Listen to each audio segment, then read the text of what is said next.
I'm going to share my story with you. It's very sensitive and it may be hard for some people to hear. It's regarding abortion. When I was 17 years old and I was in a relationship, my first boyfriend, obviously I was not a Christian, but I did know right from wrong. And he was pressuring me to have sex, and I did not want to. I kept saying, no, no, no, it's wrong, that's bad, So he got me on saying, well, if you really love me, you would have sex with me. That's how you can prove that you love me. And so I bought into the lie and ended up with an unwanted, unexpected pregnancy that basically scared the life out of me. It's like I didn't know which way to turn. At that point, I had never even heard about abortion. I didn't know what it was, or I don't know, just never crossed my mind. But he told me about it, and I went to a clinic to find out if I was in fact pregnant. Of course, at that point, I know I am because I'm experiencing morning sickness and trying to hide that from my parents. And I found out that I am pregnant, and the lady at the clinic that I got tested at was like, well, it's just a mass of tissue. Here's a number that you can call and just set up an appointment and you can have that mass removed. Wow, great. That takes care of my problem. Easy. So I, still knowing it's wrong, I was still very secretive about it and couldn't share with my mother or my sister that I was close to. So I did tell my sister that was living at home still, which I was as well.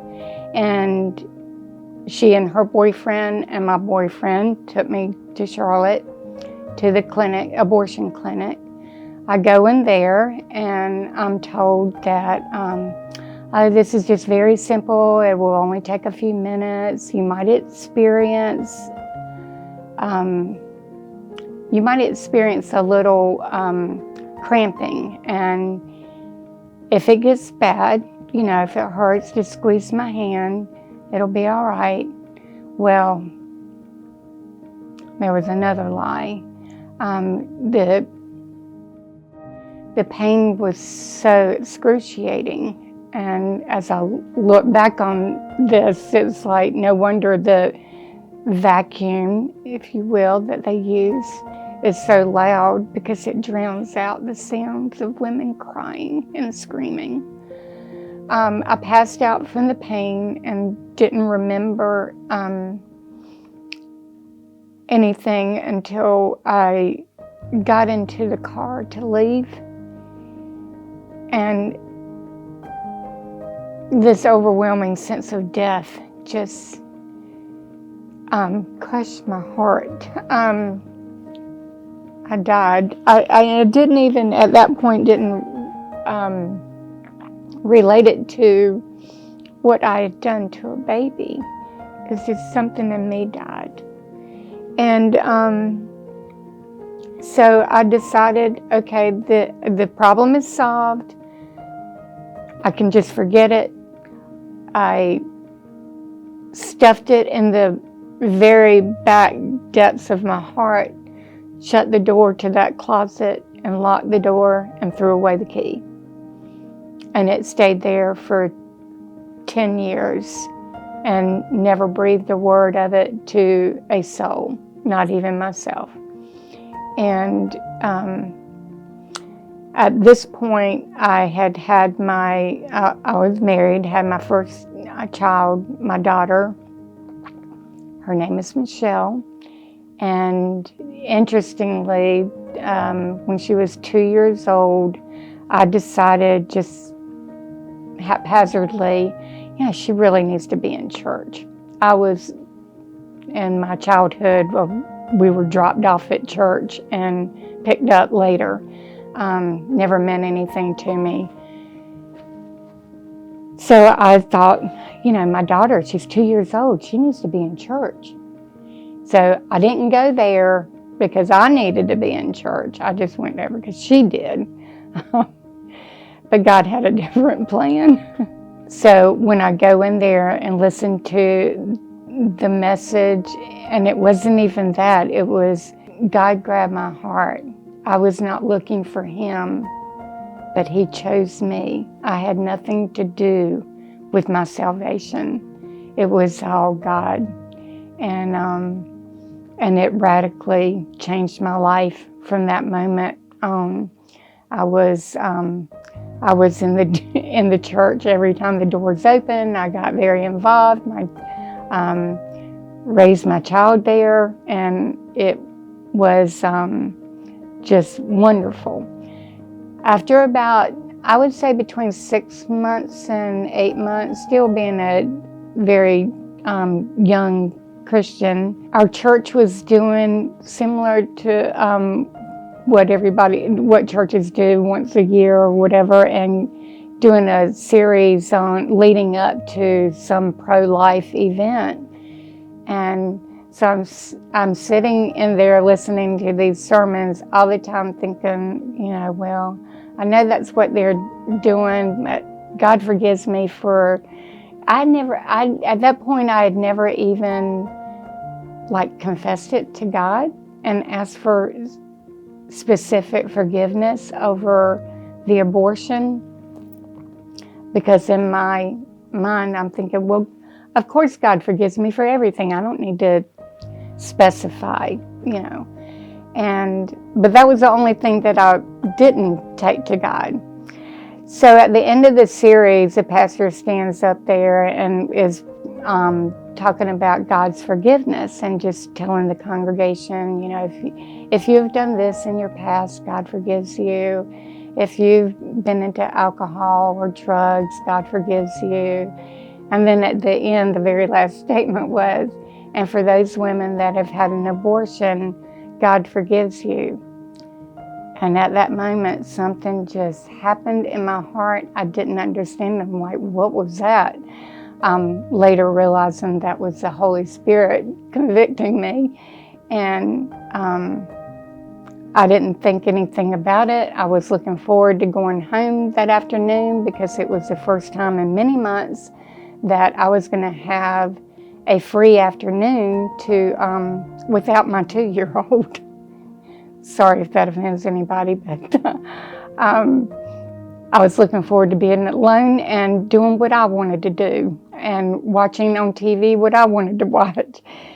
Very selfish, but as soon as I walked in the front door, God grabbed my heart again and explained what that thing in my heart was when the pastor said what he did.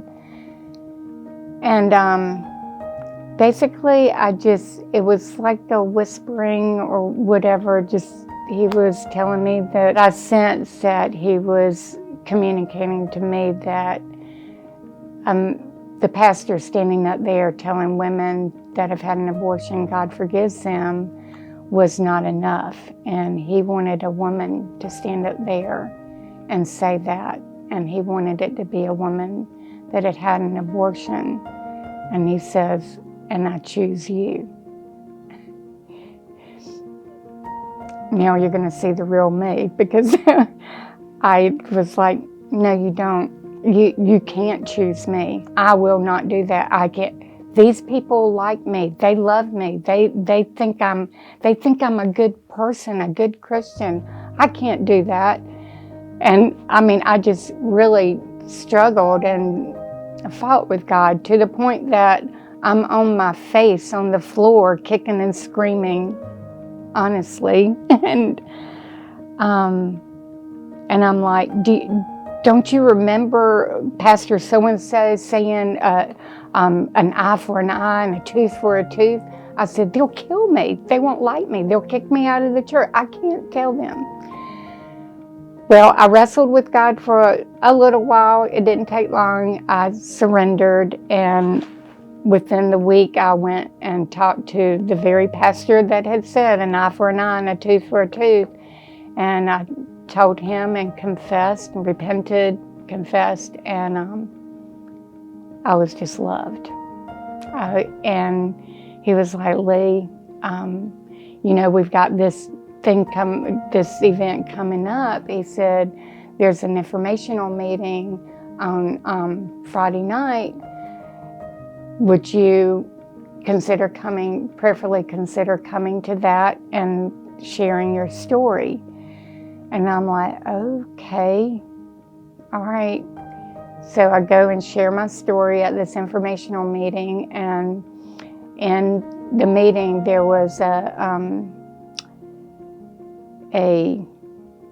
somebody from the press that was going to be at the picket of the abortion clinic that the church was going to do, and he wanted to talk to me. So I was asked if I would speak to him, and I did. He asked me if I would mind being interviewed when we picket the abortion clinic. And I kind of went into panic mode, because it's like that deep, dark secret is now exposed. But my mom still didn't know. People I loved didn't know. And they watched that news station that I would be interviewed by. So I had to go home and call my mom and let her know. So it was God just taking something that the enemy wanted to keep secret and quiet and never be exposed. God wanted it exposed. And not just for me, but for many.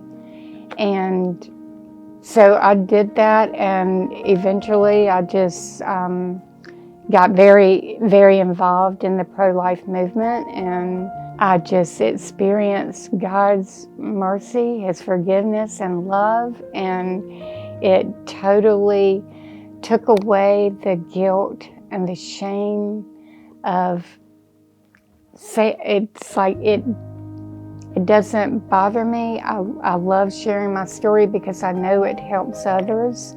I've seen it throughout the years, and it's just been an amazing journey. And I'd like to share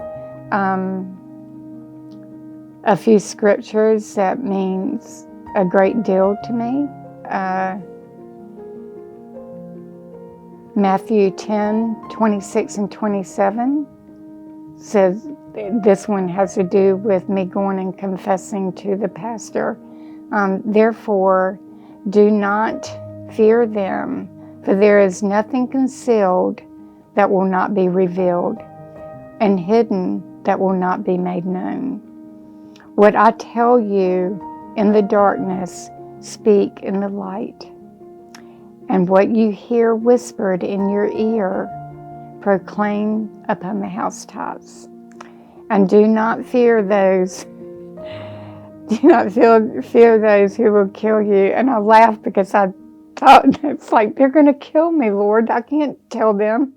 My healing from the abortions came from our church doing a series that was leading up to the pro-life event that they were doing, and God just opening the door one after another for me to share publicly what I had kept secret for all those years. Then one thing just kept leading to another in doing abortion healing Bible studies and sexual abuse Bible studies, and because I've experienced all of that as well. And it was a progress. It didn't happen, I can't say it happened all at once. I was forgiven, but it took time to work through that healing process. And even now, going through the I Choose training, it's like it's growing.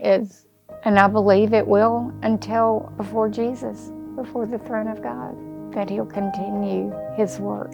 Because He who began a good work in me will be faithful to complete it.